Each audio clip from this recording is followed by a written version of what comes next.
Good evening, everybody, and thank you so much for logging on to our Strata Committee training webinar this evening. Thank you again, for your support and supporting this initiative. Obviously, we encourage all Strata committees in any of our client schemes to jump onto our learning webinars and obviously learn what's happening in Strata land. Feel free to use the Q&A tonight. So Ashley Hunt and myself will be aiming to answer any question that you pop onto the Q&A. And this session is being recorded. So those committee members that you might have in your building who are unable to make it this evening, recordings will be issued following the session in the next day or so. So just introducing who we are. So my name is Andrew Tunks. I'm the Learning and Development Director here at Strata. You might have seen my ugly mug from previous webinars or owner webinars. Obviously, I'm here to train our staff and obviously here this evening to train committee members. I'm joined, thank you so much, by Ashley Hunt. Thank you for giving up your evening there, Ashley. So Ashley is a senior Strata manager who is a wealth of knowledge, particularly on the topics that we're talking about tonight, and we'll get to that in just a moment. A couple of legal things before we begin. Just the usual disclaimer that this webinar is for informational purposes only and should not be construed as legal advice. And the information provided in this webinar is not the substitute for professional legal advice. So if you do have any legal questions that you may like to ask us, we'll do our best, but obviously we advise to seek Strata lawyers' advice should it get a little bit too curly. So just to kick things off, to sort of explain what training our Strata managers do here at Strata. So regularly, our Strata managers are trained by myself and by experts that we bring in on various topics. Each Strata managing agent has a certificate for in Strata community management, generally at a minimum. We have fortnightly Strata meetings. We've also drafted our own content, which we call Strata Basics and Strata Explained, which are basically our training courses into everything about Strata. So how to read Strata plans, interpret bylaws, how to run meetings, all those sorts of things. And commencing in 2023, we've had experts draft what we call trades or tradie basics course, which is fundamentally learning about how buildings are put together. So the plumbing infrastructure, electrical infrastructure, building and defect construction, etc. We also have specific building defect training from legal experts. We have Strata law training, various industry forums that we attend. We obviously do the continuing professional development that we're required to pursuant to our license under the Property and Stock Agents Act and the Professional Standards Scheme CPD, which is run by our industry association, Strata Community Association New South Wales. Now, Strata Committee Training is a new initiative in 2023 and 2024 to obviously work with our Strata committees and provide support and training. And some of the topics that we've either covered or will be covering are up there on the screen. So we have done EV webinars, bylaws, etc. Any topic that you would like us to cover, by all means, please reach out to me after this webinar or pop it in the Q&A if there's something you'd like to see in the future. We're more than happy to tailor it to the responses that we get. Also, if you've missed out on any training, by all means, click on the links in the invitation emails that you receive from our office. We will also be issuing a recording following this session with the previous recordings down the bottom of the email. So feel free to click on that, and you can obviously pass that to any of your other owners or committee members that you have in your Strata scheme. Also, who are we, Strata? So basically, we've been established in 1996. We're in Hurstville, Carlton, ever since 1996. Our Wollongong office started in 2001, and we've been voted Large Strata Business of the Year in 2019, 2020, 2021, 22, 23. So we're very proud about that.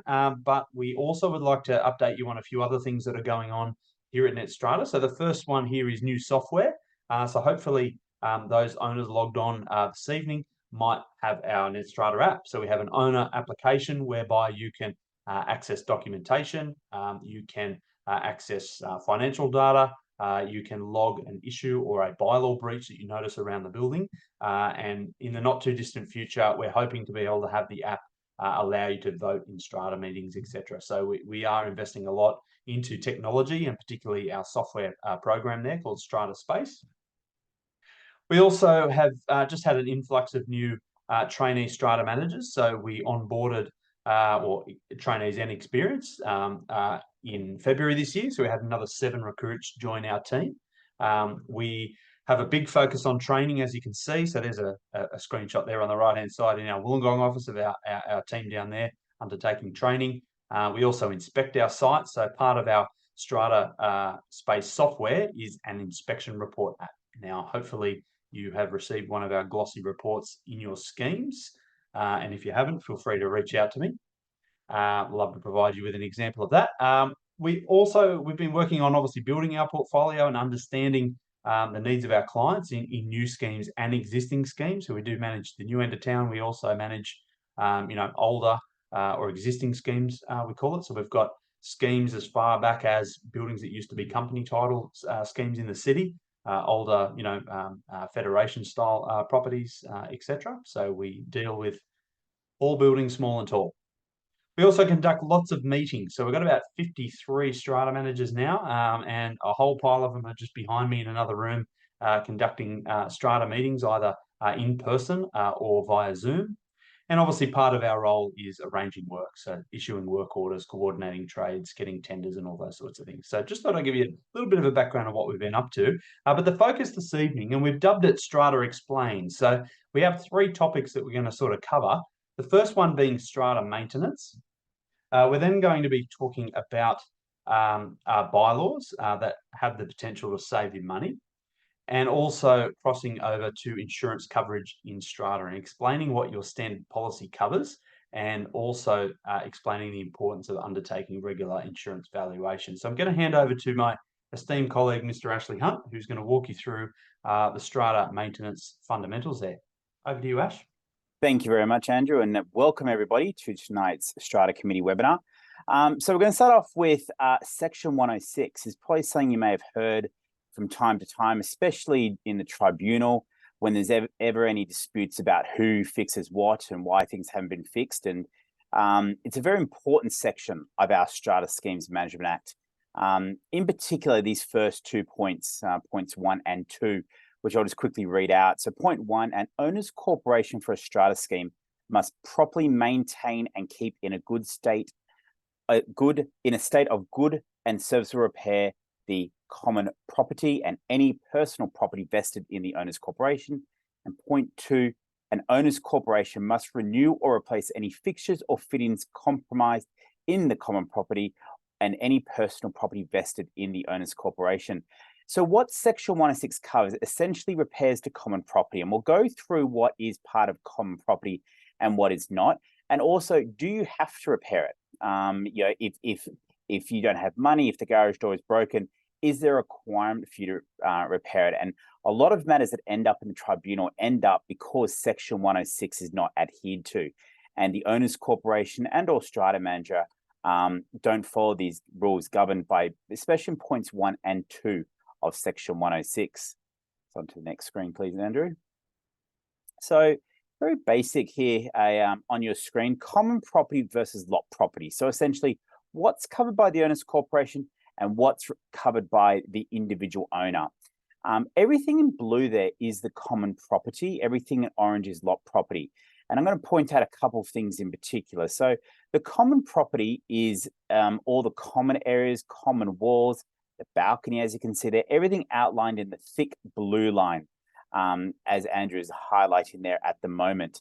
I would also draw your attention to some of the pipes there. You'll see there's some pipes with a little bit of orange there. So when it comes to plumbing and electrical wiring, anything in the common area, in the common walls, in the roof, etc., that is common property. Once it enters your unit and enters the lot, it becomes the lot owner's responsibility to repair and maintain.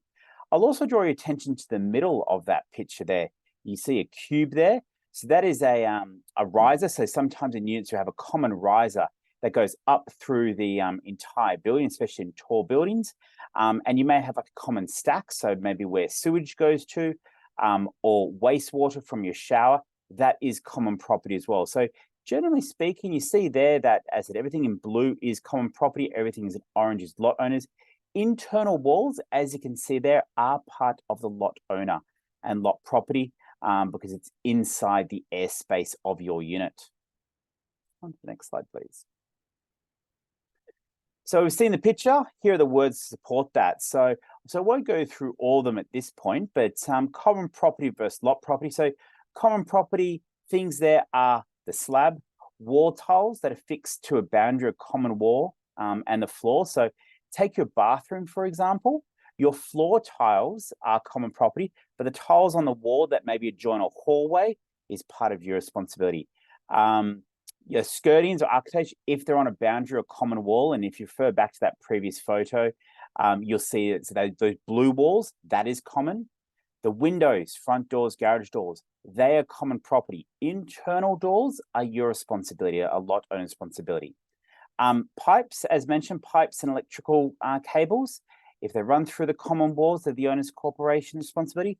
Once they enter your unit, they become your responsibility. So all your light switches and internal wiring, that is your responsibility. But the owner's corporation are required to get in the power and get in the water to your unit via common pipes.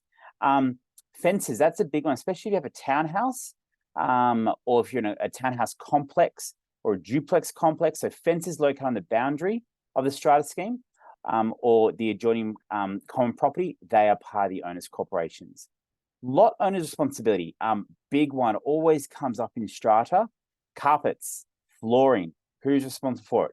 You are. So the lot owner is responsible for carpets and timber flooring, the floating timber flooring there.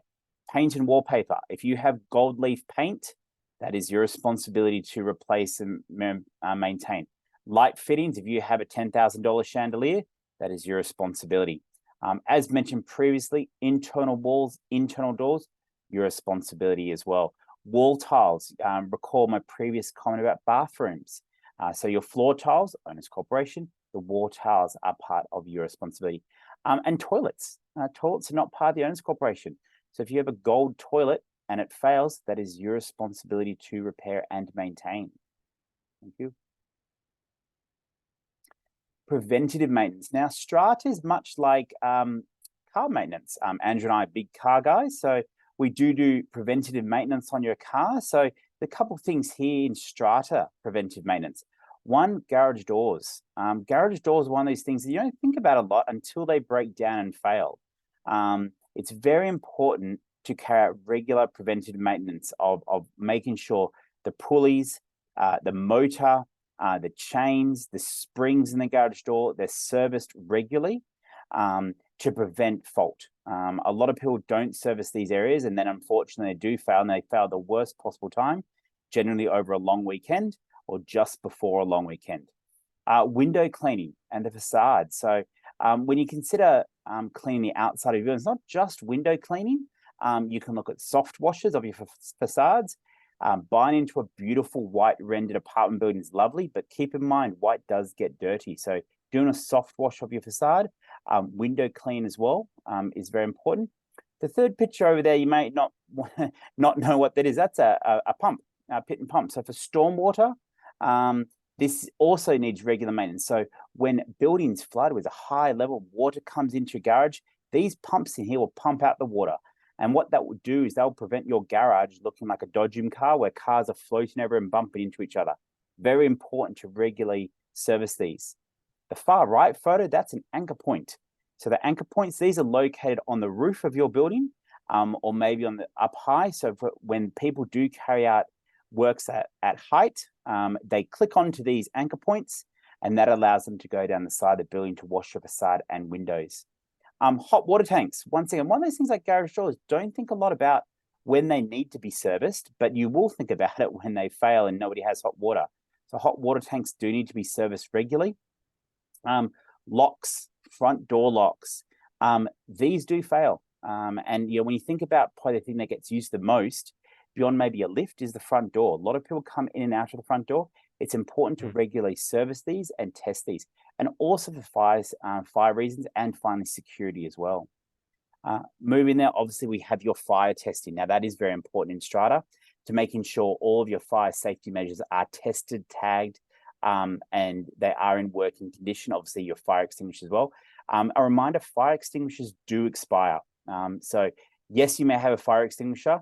They are labeled, they do expire, so it's important to get those tested. And finally, you have pressure washing. You'll see there, I'm sure a lot of you have seen those tiles that are sort of grey and murky, and you'd be amazed if you pressure wash them, how clean they can get. It's not just for appearance, it's also for safety. I'm sure some of you may have sort of slipped on wet tiles or slipped on tiles that are mossy because they haven't been cleaned. So it's important to do these preventative maintenance on a regular basis, not just for the appearance of your building, but also for regular servicing and maintenance of your building as well. Very good. Thank you, Ashley. I'll just chime in with we've had a couple of questions on some of the photos that we've got up there. One of the questions from Daniel, with garage doors, is the main roller door or individual garage doors owner's responsibility? So basically the main garage door would be the owner's corporation's maintenance responsibility. So a shared arrangement there. Individual garage doors, believe it or not, depend on the markings on the strata plan. So the strata plan basically displays what is lot or common property. Common property or owner's corporation responsibility is defined by a thick line on the strata plan. So basically where the garage door is marked with a thick line, the owner's corporation would repair it. If it's marked with a thin or a broken line on the strata plan, it would be the lot owner's maintenance responsibility. So hopefully that answers that question. Next one we have here, sorry there. Okay, here's a good one from Andrew Moore. Do you have any guidance for when lot owners completed bathroom renovations? Might be a good one for you, Ash. Yeah, if the owner's corporation has approved an owner to complete it, and the other owner has replaced waterproofing, floor tiles, what do you do? Okay. Bathroom renovations, #1 renovation outside flooring for strata, especially in an older building. So the first thing to do is consult with your strata manager and advise that you wish to carry out a bathroom renovation. That strata manager will then check the bylaws on what is required and what's covered under your current bylaws. Some buildings, and just a reminder, we'll cover bylaws later in tonight's webinar.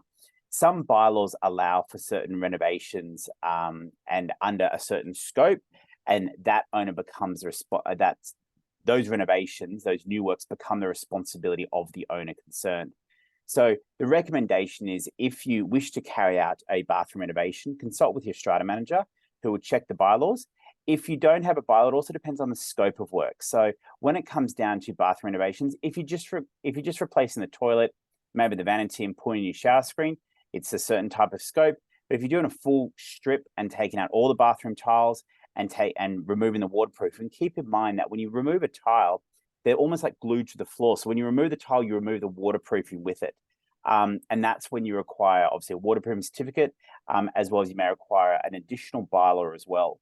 And that bylaw not only gives you approval to do the works, but also transfers any further responsibility, repairs and maintenance onto you as a lot owner. So as I said, first thing to do, consult with your strata manager, have your scope of works ready, and that strata manager then give you guidance on what level of approval is required for your bathroom renovations.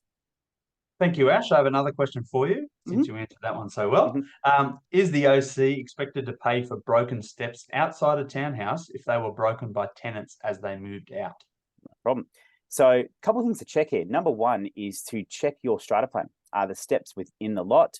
I'm going to presume they are. They're within the lot, and they'll be the lot owner's responsibility. If they're not, and they're part of common property, then the owner's corporation would be required to replace them and repair them. The other thing to check is your bylaws. Do you have a bylaw in place? And we'll probably jump the gun a little bit to the other matters, but do you have a bylaw which allows the owner's corporation to pass on any repairs caused by tenants moving in or out? And that's something that we're going to cover later on this evening. The last thing I'll point on that is, as long as you have proof, yeah, you may suggest that they did it, but unless you saw them actually doing it, it can be a little bit tough. But yes, there are ways to do that, and there are steps to do it. Once again, consult with your strata manager; they'll give you some guidance on that. But yeah, check the strata plan and the bylaws. Thank you, Ashley. Very good. Okay. So now we get to the financial part of it. So when we talk about repairs to common property, the Section 106, we need to look at budgeting. And your budget, keep in mind, your budget isn't set by your strata manager. He doesn't say, I'm going to charge this much, but looks at the building's requirements and puts together a budget that will cover these preventative maintenance. So we'll cover your lift maintenance for the year, we'll cover your window cleaning, we'll cover your garage door, and that's what your AGM budget really essentially is. The motion there is the owner's corporation approving to raise X amount of money to carry out repairs and maintenance for the next financial year, or those 12 months of the building. When we do our budgets here at Strata, we take that into consideration. So we know how much your building costs to service its lift each year, how much it costs to service your garage door each year, how much your window cleaning costs each year. So we put that and we factor that into your budget. Same with your pest control. We know how much your pest control is, because we want to make sure that you as the owners have those funds available to carry out things. Obviously, at any AGM where you're reviewing a budget, things can be amended or added. Maybe you want to service the garage door more frequently. Maybe instead of 6 monthly, you want to do it quarterly. Same with your window clean. Instead of 6 monthly, you maybe want to do it quarterly, more frequent. So you can certainly amend it as required. But this also allows us to plan for expenditure, and you can plan for these large maintenance costs. Garage doors unfortunately don't last forever. Motors don't last forever. The springs in the door, which move the door up and down, they need to be replaced on a regular basis. And your strata manager will give you advice and based on the recommendations of the installer of how often to factor in these. So you may raise funds on a certain level to allow for expenditure in 5 years' time when the garage door springs need to be replaced. Thank you, Ash. I'm just going to walk you all through a case study. So we've explained what is common property, or what is the owner's corporation's property that they need to repair and maintain. Now, I'm sort of going to give you a case study which walks you through two properties that I actually used to manage these two buildings at the same time, and they were next to each other. Now, they both had very different views on maintenance. So I'm going to walk you through this property value comparison. So it was two apartments in neighbouring buildings in the suburb of Beverly Hills, so just down the road from our office here. And basically, I want to explain again the views of each of the strata schemes, and I guess what they raised and how they maintained their buildings and what that meant come sales time. So property A, so the one on the top of the screen there, you can see external and the internal. So very nice, neat and tidy looking building. It used to have very regular hedge trimming and garden treatment. The garage door was serviced very frequently. The internals, carpet was steam cleaned twice a year. It was a small block of 10. So both of these developments were almost the same floor plan, slightly different facade looks, but they were both built in 1999 by the same builder and developer. They were both blocks of 10, and they had a very similar layout. So for property A, their annual budget was just under $42,000 a year. And they had a capital works fund balance, when I did this comparison, of $27,700. And their quarterly levies on a sort of pro rata basis across the building were about $1,044.45. Now, before I talk about the sale price, I'll explain property B. So annual budget, $33,000, so significantly less. Again, block of 10, so you can see obviously the quarterly levies were $838 on average. Smaller capital works fund. So obviously some owners try and draw comparisons and say, look, my building has a higher levy than my apartment building next door. We hear that all the time as strata managers. I think what you've got to get down to is, can we have a look at the budgets and compare what you're raising? So these two buildings, as I said, building A or property A raised a higher levy and maintained more. So the frequency of servicing of the apparatus, like the fire services, the garage door, obviously the front door was serviced, like Ashley said, the lubrication of the locks and the doors, the gardening, the presentation, also the painting of the foyer. Big thing when you're selling a property, and I'm not just here to encourage people to sell or buy or whatever the case may be, but obviously the feel and the look of the building as you walk into any property, is going to create an emotional response for someone that walks in there. If the building smells, the carpet's dirty, the walls are marked, it's less appealing. If the building's nice and clean and tidy, of course, you know the story, you're more encouraged to potentially purchase it or enjoy your experience there. So property A, the differences, I've explained a few of them, but the cleaner attended weekly, 24 gardening visits per annum, biannual garage door, biannual stormwater pump, biannual common area carpet cleaning, annual high pressure cleaning of the pathways. Property B had a very different approach, which was ad hoc cleaning, so not regular. So just every now and again when the building was dirty, they'd call a cleaner. No gardener appointed, so it was a group of owners that did it in their spare time here and there. They didn't have any preventative maintenance, so they had not wanted us to organise, the garage door being serviced or the pit and pump in the basement, so the stormwater pumps being serviced. And the regular repairs and maintenance were obviously required because things kept breaking down. So property A, the garage door rarely broke down, because it was serviced. We knew ahead of time. The building was clean and tidy. Property B, there was lots of little breakdowns in here and there, basically because there wasn't a lot that they were doing to service the building. And sorry, just to point out the sale price. So in a very similar market, property A sold for $700,000. Property B sold for 612. So I found actually in the sales data that 2 units sold at pretty much the same time. And that's why I did this comparison, because I thought that basically, if you look at the floor plans, almost identical units sold in an almost identical time period. And therefore you can draw the comparison between a well-maintained building basically means that you have a higher potential of selling it, or you potentially get a higher sales price.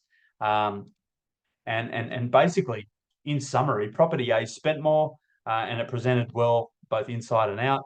And basically, property B spent less, and obviously they had lower levies. And everyone looks at the levy and says, "Oh yeah, lower levies are great." But the issue there is potential breakdowns of equipment, etc., because things weren't getting maintained. The owners made that conscious decision. So property A yield an extra 12.5% or $88,000 at sale time. So that's a massive difference. And yeah, hopefully you can see the point that we're making on that comparison. And I'll just hand over to Ash to walk us through bylaws. So bylaws are essentially the rules of your building. They are how your building runs, operates, what you can and can't do. But also there are bylaws that actually save an owner's corporation money, and that's what we're going to look into in this section. So we're going to go back to that first slide I showed you, this section 106, but this time we want to move down to item 3. This section does not apply to a particular item of property if the owner's corporation determined by a special resolution that it is inappropriate to maintain, renew, replace, or repair the property, and its decision will not affect the safety of any building, structure, or common property in the strata scheme or detract from the appearance of any property in the strata scheme. So that's something to remember. I'm going to refer back to the garage door question that we had previously, but we'll just move on. So this is where the owner's corporation can actually resolve to pass a special bylaw that will offset any repairs to what would normally be common property to the lot owners. We do have some great examples of that as well. So the first one, air conditioning. Now, air conditioning, wasn't very popular until about 10 years ago when we went through those heat waves. Suddenly everybody wanted to get air conditioning. And the owner's corporation can pass a bylaw that essentially passes the servicing of air conditioning to the individual lots. In addition, we can look at bathroom and kitchen exhaust fans, light fans and downlights, alarm systems, individual garage door motors. So just going back to that question asked previously about who services garage doors. Now, the main garage door to come into your garage will obviously be the owner's corporation, but you may have some units inside your garage that have individual garage door motors, and the owner's corporation would generally be responsible for servicing those. However, you can pass a bylaw that the service and repair of those individual garage doors are actually the lot owner's responsibility.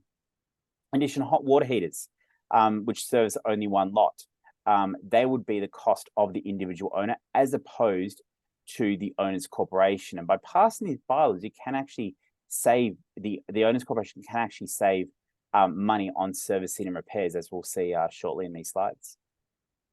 Okay, so we're going to look at exhaust fans. So these exhaust fans in your bathroom that stick out the window, that extract air and hot air from units. So items such as exhaust fans, they cost around $300 to $400 each installed. These are these little fans that sit there. For an average 50 lot building, so 50 units, at around the 7 to 10 year mark, they may have about 2 or 3 of those that burn out. Just over time, they burn out. So you're looking at about $1,200 per annum to replace these little fans that are in your bathroom. But if you pass a bylaw that would offset this cost to the individual owner, the owner's corporation essentially save the money for those repairs and maintenance. Okay. Second example, fire inspection access and administration bylaw. Now, as mentioned, it's too long to list, but arranging inspections into units. Now, you may think, oh, look, I missed this year's inspection. It's okay. I've already pressed the button, or already went off when the toast went off. It's okay, but your unit does need to be inspected. And when a unit or a tenant, whether it's a tenant or an owner-occupied, doesn't provide access, the second and third inspection can be charged back to that individual lot owner, as opposed to the owner's corporation paying for it. If an owner does any repairs or maintenance, or they do any works within their lot that affects the fire services for the building that in their unit, they can be charged for any repairs that we're required to carry out to make your building compliant. If an owner does any works that the council fine the owner's corporation for, maybe they've enclosed their balcony, maybe they've changed the external appearance of their unit, and the council fine us, that fine can be transferred to the owner concerned. And then recovery of fire administration charges. If the owner's corporation are spending time having to constantly write and liaise with tenants or agents to arrange inspections, maybe they arrange inspections, they don't give inspections. An example here before, I have a building where it took 10 visits to change a smoke detector because the tenant refused to give access, said he'd be there, didn't say. Cost the owner's corporation about $1,800 in fees. However, this cost was able to be charged to the lot owner because they had a bylaw in place for such charges. A case study. So this is a building that we do manage in Redfern. So back in 2014, and this building was actually managed by my esteemed colleague, Andrew, they carried out a number of repairs. So back in 2014, they did air conditioning repair, a couple exhaust fans, some hot water repairs, the intercom in the units they carried out, some door repairs, and a smoke detector. So they spent just over $4,700 on repairs in 2014, just as a snapshot. The following year, they actually passed a bylaw which made these items listed above the lot owner's responsibility to repair and maintain.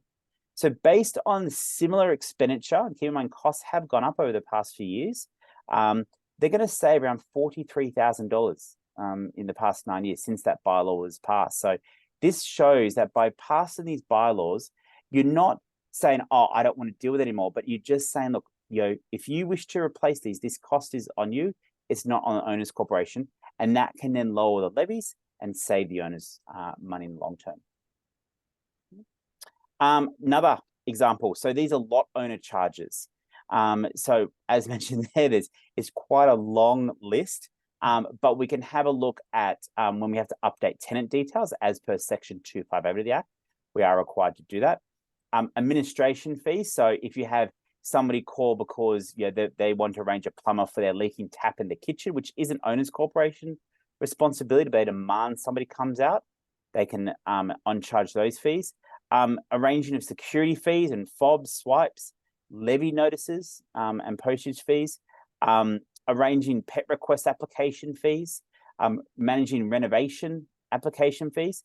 A big one, bylaw breaches. So we all know visitor parking is a trouble. So when somebody parks in visitor parking on a regular basis and the strata manager is having to send out 2, 3, 4 notices, this is where the costs of those can be on charge to the lot owner concerned. Fine. So how do you change bylaws? How does an owner's corporation, if you've liked what you've heard here, how can you make it so in the building that you manage? So just a reminder, the Strata Committee cannot change your bylaws. It must go back to a general meeting with all the owners involved and be passed by special resolutions. That's not just a majority rule of 51%, it's 75% or no more than 25% against.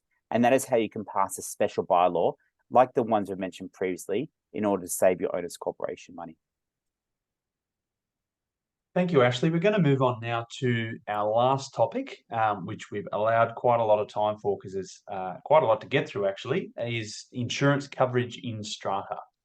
So what we'll sort of talk about firstly is the three mandatory insurance items. So the first one there is building insurance. So the building loss policy. So essentially, if a strata scheme was to burn down or be a complete loss, we need to make sure that we're insuring the property for what it's worth to obviously rebuild. And I'm going to walk you through a breakdown of an insurance valuation in a couple of slides' time. Second one there is public liability. So 20 million is the minimum in the strata legislation. So what is public liability? Well, basically, if you have some sort of accident on the scheme and the owners corporation are deemed negligent, then potentially there might be a claim against the owners corporation's insurance policy. Now, I'll give you an example. Many years ago, I managed a strata scheme. It was brand new. And basically, a lady fell down the stairs on basically wet external tiles. Essentially, straight after that incident, the committee and I decided basically the day after to ensure that the tiles were sprayed with anti-slip. They had step treads put on to obviously remove that risk. Now, if someone was to fall down a month, 2 months later, obviously we had done what we could to mitigate that loss. Had we have done nothing, or the owners corporation had done nothing to try and repair the situation, potentially the next person that fell, you could claim potentially that the owners corporation were negligent in not repairing something that had been brought to their attention. So if your owners corporation do receive like safety reports, for example, work health and safety reports, it's imperative that the items that are raised are fixed to obviously make sure you remove the possibility of being negligent in the future of repairing common property. So going right back to the start of our presentation when Ashley walked you through section 106 of the Act, that there's a duty to repair and maintain common property. If the owners corporation don't repair and maintain property and there's an accident that occurs, then there's potential liability there. The last one, voluntary workers. So voluntary workers, as the name implies, is for voluntary workers. So it's a compulsory insurance item. Now, again, the owners corporation have to be proven negligent for a claim to be made. And essentially, voluntary workers are those workers that have been approved by the owners corporation or its strata committee to do voluntary work. So many years ago, I used to manage a scheme in Oatley. We had basically a retired couple, well, actually semi-retired. They still had a part-time job, and they used to sort of touch up, paint the common areas, trim the gardens, and those sorts of things, take the bins out. And they were approved to be voluntary workers. Now, if they had an accident and they couldn't do their part-time job as a result, then there would potentially be cover available for them under the owners corporation's insurances.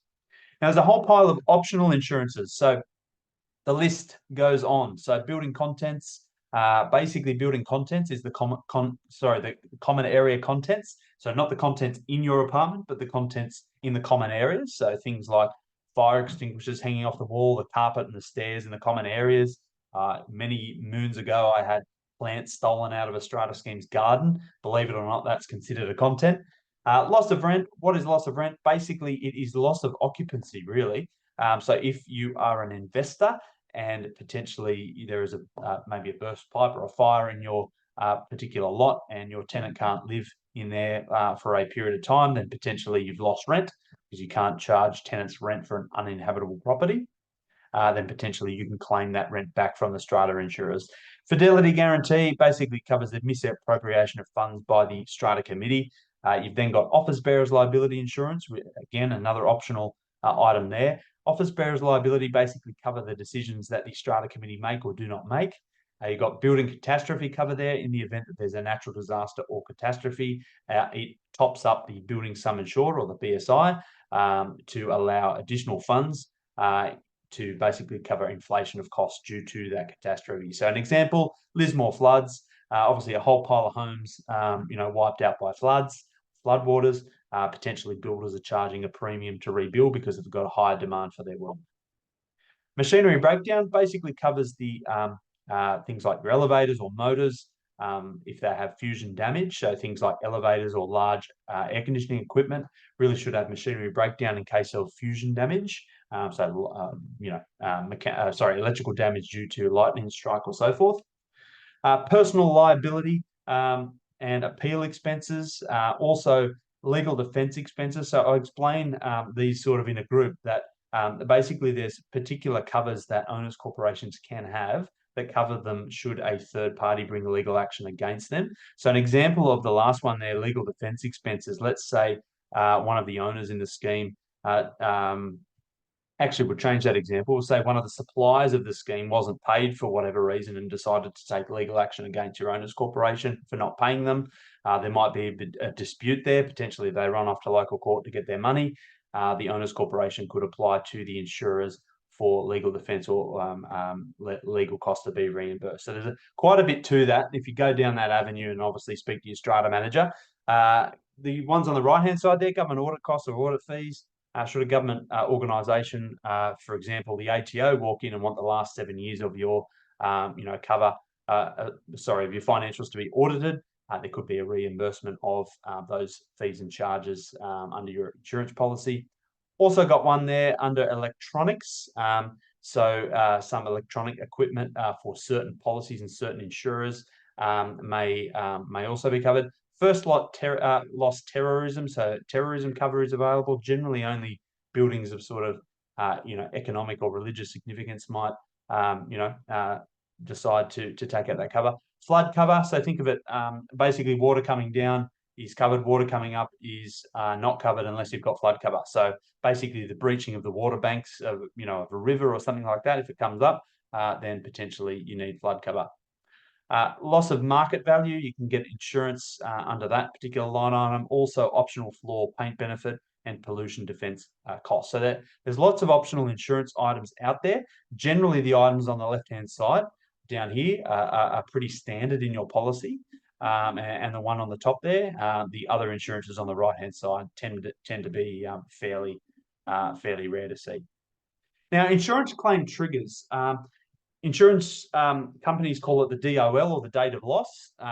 So there's a very distinct difference between maintenance repairs and insurance claims. So sometimes, and I'll show you an example of a cross section of an apartment. But basically, in the event that we have, say a kitchen fire would be covered under the strata building insurance. However, the maintenance of the kitchen is not, because it's lot property. It's within the airspace of the lot. So we'll walk through that in a couple of slides' time. But some common triggers, things like fire, arson, vandalism, glass breakage, accidental damage.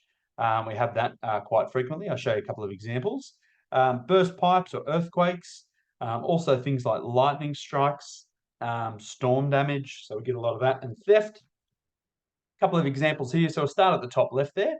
So what have we got there? Garage door backed into. So that's quite common. Often in larger commercial or mixed use schemes. Sometimes you've got a loading dock. The delivery driver's reversing into the garage and takes out the garage door with them. Potentially there's a claim that could, if you've got CCTV cameras, most of the time you can recover that if you've got the footage there. The next one there of the frayed looking pipe, that's a flexi hose or a burst pipe under a kitchen sink.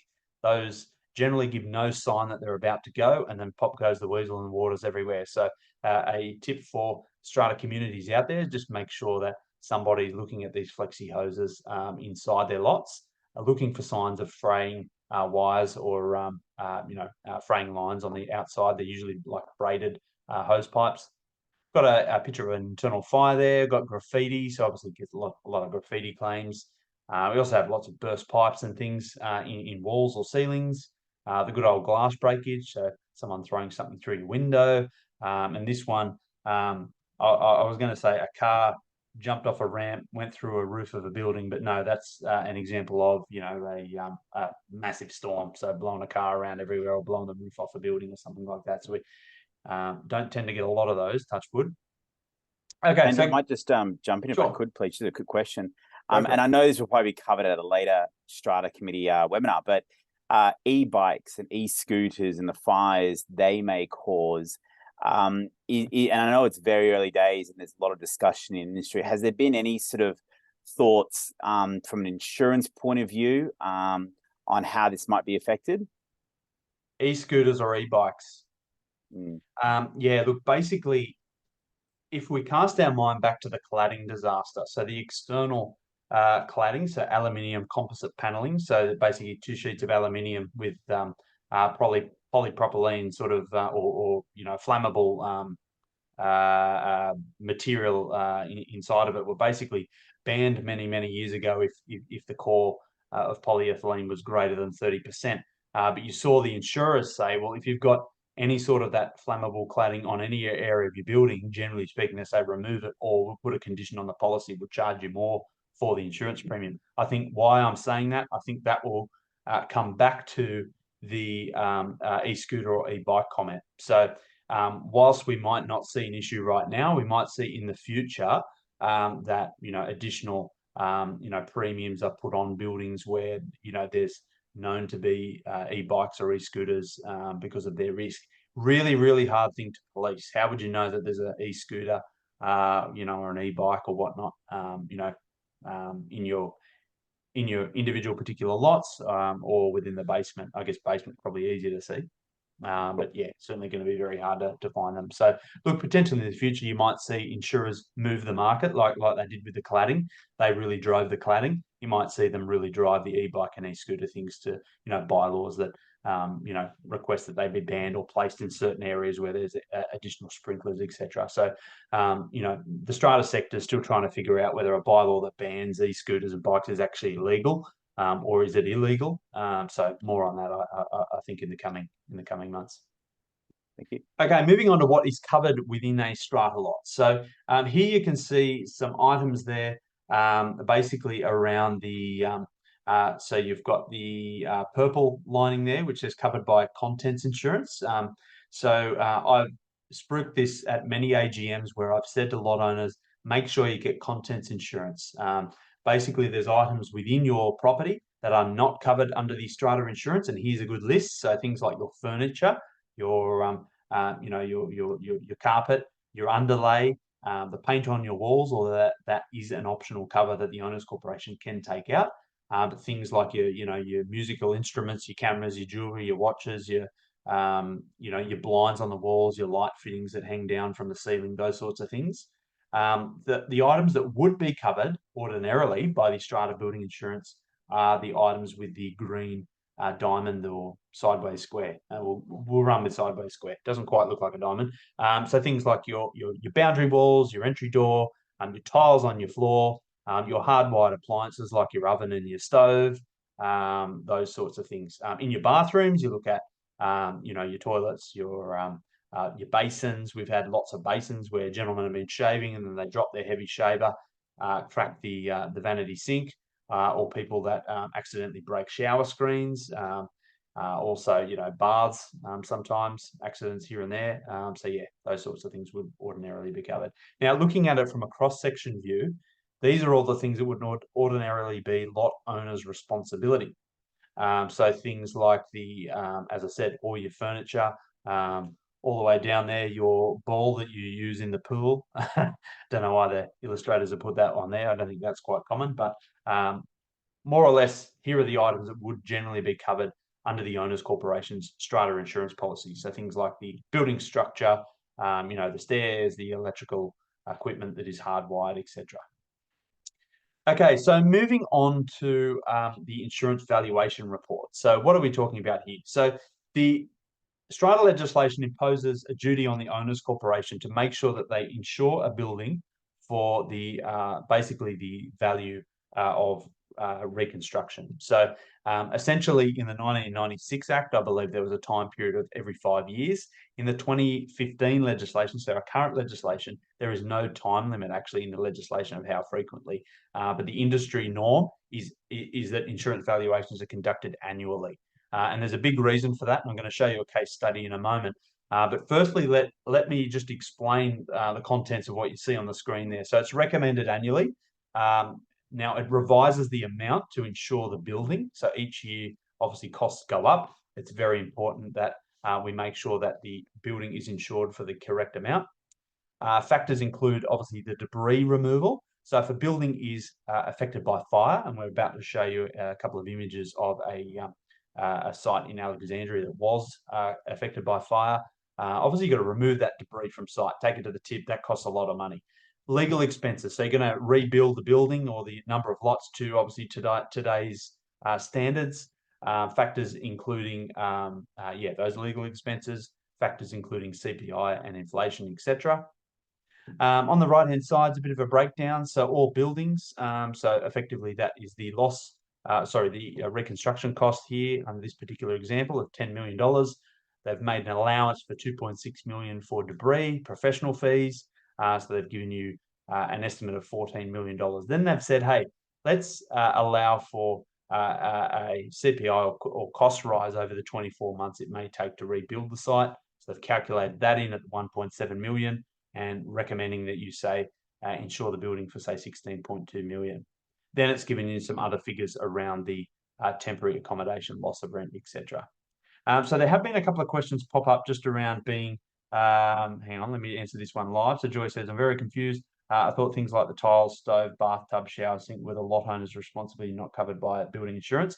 Okay, so those particular items, tiles, stove, bathtub, shower, and sink, are the lot owner's responsibility for maintenance. So to repair them if they're old or aging or requiring an update, or the hinges on the doors need replacing, it would be up to the lot owner.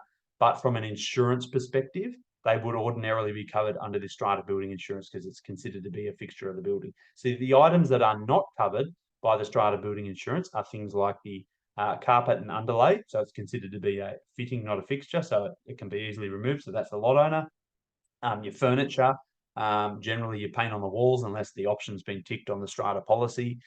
Things like your blinds, hanging light fittings, any furniture. Any appliances that are not hardwired, so things generally like your microwave, that would be the lot owner's responsibility, etc. Hopefully I've cleared that one up. Okay, moving on to a case study. So why insurance valuation reports are important. So here is a couple of photos from a media release from a building in Alexandria, a block of factory units. Essentially, there was only I think about 40 or 50% of the building burnt, so it wasn't a complete loss. However, the insured amount was 20 million. The actual cost was 25 million. So this particular scheme, we don't manage this building. I attended a seminar probably about 18 months ago now, and I learnt about this particular case, and I thought, what a interesting case study to sort of share with owners.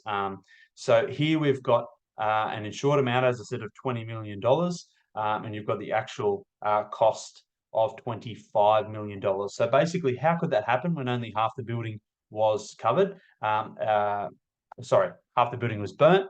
Effectively, it is because of the rising costs of repairs. So I'm led to believe that the insurance valuation was something like 6 or 7 years prior to the incident.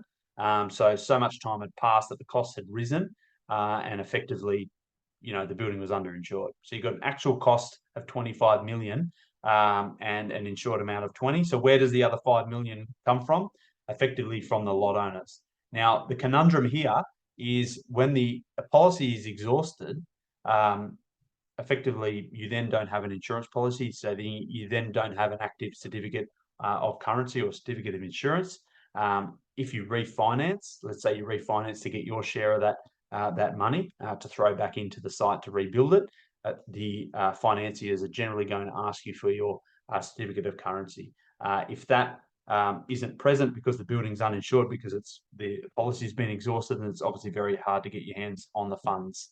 So obviously avoid underinsurance, as obviously any shortfalls are the responsibility of the owner's corporation. So here's some pictures of it being rebuilt. And part of the issue and the increase in the cost was generally around the fact of the building had to be rebuilt or reconstructed to today's standards. So it had to have increased fire services and fire stairs and those sorts of things.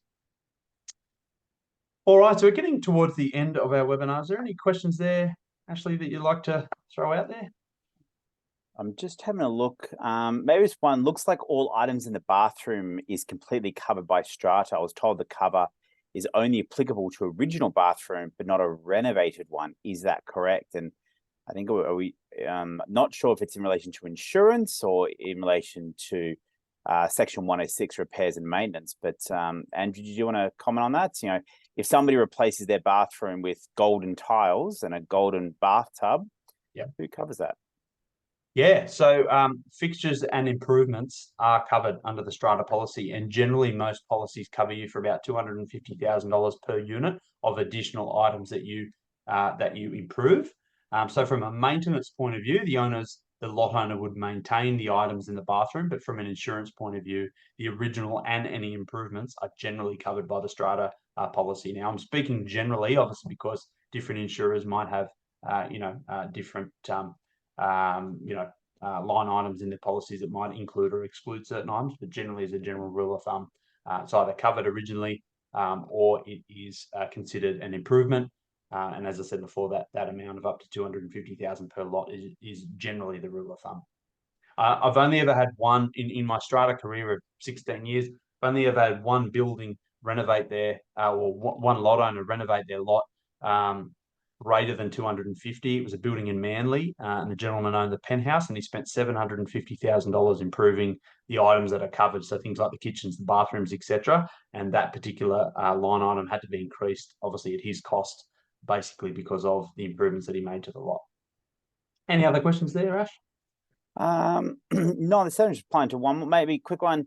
Is park-entry floor the responsibility of the owner or the owner's corporation? I haven't heard that terminology in some time. Park-entry floor. It's a good one. Yeah. Yeah, so I guess it would come back to is it floating or not? So generally floating timber floors or parquetry timber floors sit above a slab. It's very rare that parquetry floor would be the substrate. So I would say that the parquetry floor would be the lot owner's responsibility under the insurance, because it's generally sit on top of a slab or on top of the timber flooring, etc. Yeah. Any other ones there, Ash? I think one more. Great question. If the building is underinsured, is there a further reduction in any payout by the insurer? Good question, Don. My understanding is yes. So if the building is 50% underinsured and you have a claim for 100,000, my understanding is insurers generally reserve the right to only pay you out 50%, to the value that you're underinsured. So yes, that can happen, unfortunately. Okay. All righty. So we do have a couple of questions. Oh no, they've all been answered by Ashley in writing. Okay, not a problem. All right. Thank you, everyone, so much for logging on to our webinar this evening. Just a final slide just to say, if you don't already have our NetStrata app, feel free to scan the screen, download it from Google Play or the App Store, depending on what type of device you have. And thank you again so much for your time and logging on. The recording of this session will be issued in the coming days. And if you do have any owners in your scheme that you think this would be of interest of, by all means, share the link.